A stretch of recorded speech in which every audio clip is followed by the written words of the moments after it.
নমস্কার, আপনারা দেখছেন আমার ছোট্ট YouTube channel voice of Anirban. সঙ্গে আমি আপনাদের অনির্বাণ চৌধুরী।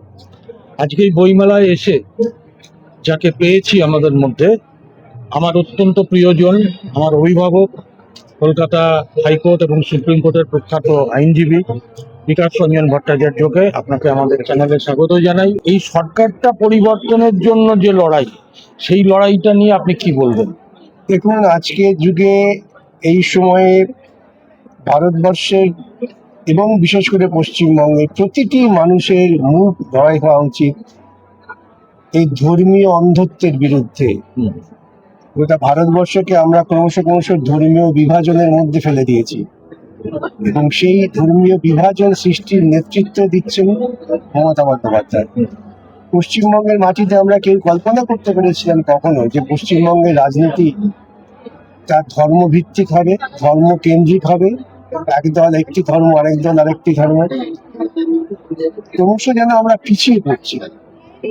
সেই পিছিয়ে পড়া জায়গা থেকে যদি আমাদের এগিয়ে আসতে হয়, অতিরিক্ত শক্তি নিয়ে, আত্মপ্রত্যয় নিয়ে প্রত্যেক মানুষকে, এটা প্রত্যেক মানুষের অধিকার, রাস্তায় নামতে হবে। মানে আমি বলি, হাতে লাঠি নিয়ে প্রত্যেককে বুঝে যেতে হবে যে আমার যে অধিকার, সে অধিকার আমি প্রয়োগ করতে। এবং আমার বিশ্বাস পশ্চিমবঙ্গের মানুষ যখন স্বাধীন মত প্রয়োগ করতে পারবেন, তারা এই ধর্মীয় মৌলবাদকে প্রশ্রয় দেবেন না। আপনি তো বিকাশদা বিভিন্ন গ্রামে গঞ্জে ঘুরছেন, আপনার কি মনে হয় মানুষের মধ্যে সেই একটা জেদ আসছে যে আমার ভোটটা আবার আমি দেবই? আমার যতটুকু অভিজ্ঞতা, যা আমি অনুধাবন করতে পেরেছি, যদি নির্ভয়ে নির্বিঘ্নে ভোট হয় তাহলে তৃণমূল বিজেপি মুছে যাবে।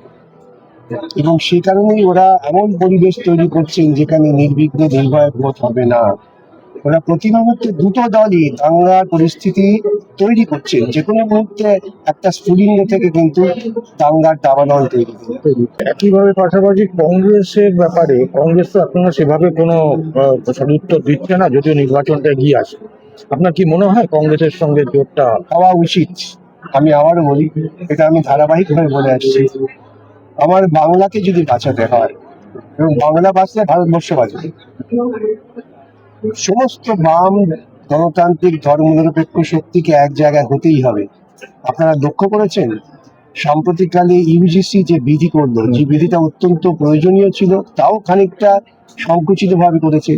তার বিরুদ্ধে আরএসএস পরিকল্পনা করে উচ্চ বর্ণের লোকেদের রাস্তায় নামিয়ে দিয়েছে, টাকা পয়সা খরচ করে, ব্যাপক প্রচার করে, এবং আইনটাকে সুপ্রিম কোর্ট থেকে স্থগিতাদেশ পাওয়া গেল।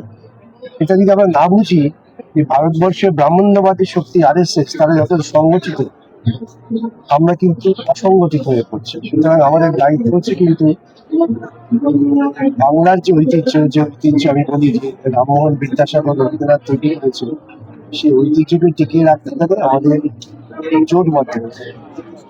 এটাই আজকের দিনে সব থেকে বড় কথা, এবং পশ্চিমবঙ্গের মানুষের মধ্যে একটা জোটবদ্ধ মানসিকতা তৈরি হচ্ছে, এটা আমরাও দেখছি বিভিন্ন জায়গায় গিয়ে। এবং বামপন্থার পক্ষে মানুষ আস্তে আস্তে ধীরে ধীরে এগিয়ে আসছে।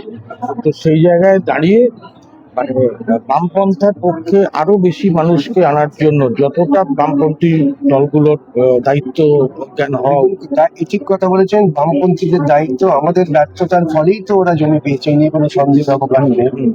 আমাদের আত্মতুষ্টির ফলেই তারা জমি পেয়েছে।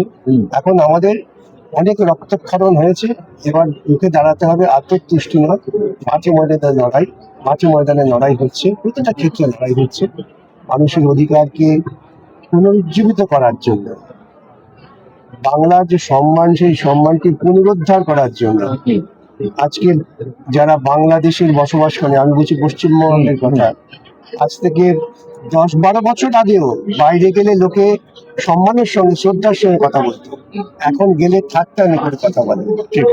এই যে আমাদের অবনয়ন, এই অবনয়নটার জন্য সম্পূর্ণ দায় হচ্ছে এই রাজ্যে মমতা। তার বিরুদ্ধে প্রত্যেকে রুখে দাঁড়াতে হবে। কিন্তু এটা মনে রাখতে হবে যে মমতা বিজেপি কিন্তু একে অপরের পরিপূরক, এটাও মাথায় রাখতে হবে। জুটবদ্ধ লড়াই করতে হবে। আমরা বিকাশদাকে অনেক ধন্যবাদ জানাচ্ছি। আবার দেখা হবে পরে।